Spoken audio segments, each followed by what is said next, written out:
ही निवडणूक आम्ही नामदार एकनाथराव शिंदे साहेब यांच्या नेतृत्वाखाली व सिल्लोड सोयगावचे आमदार माजी मंत्री आमदार अब्दुल सत्तार साहेब यांच्या मार्गदर्शनाखाली लढवत आहोत। निश्चितच आमदार साहेबांनी या विभागाचा भरपूर विकास केलेला आहे। जे प्रलंबित काम राहिलेले आहेत गावावरचे, वाडी वस्तीवरचे, तांड्यावरचे, ते पूर्ण करण्यासाठी आम्ही आश्वासन या निवडणुकीत देत आहोत। एक उद्या तुम्ही निवडून आले तर डोळ्यापुढे असं काय विजन ठेवलेलं की आपल्याला या मतदारसंघात असं काय डोक्यामध्ये काही असेल ना?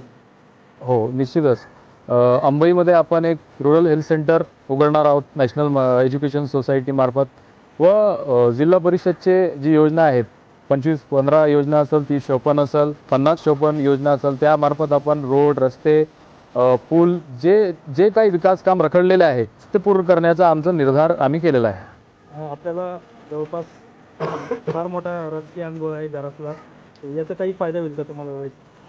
बिलकुल होणार आहे, कारण की DPDCतून निधी आणण्याचा अनुभव साहेबाला आहे। जिल्हा परिषदचे वेगवेगळ्या जी योजना आहेत त्यांची निधी आणण्याचा अनुभव आहे।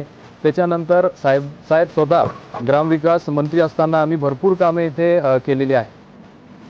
सध्या राज्यामध्ये महायुतीचं वारं आहे, परंतु आपल्याकडे महायुती नाही, तर याच्याकडे कसं पाहतो? आता एकंदरीत परिस्थिती पाहिली तर जिल्ह्यात कुठेही महायुती दिसत नाही। अगोदरच साहेबांनी घोषणा केली होती की सिल्लोड सोयगावमध्ये आम्ही मैत्रीपूर्ण लढत लढवणार।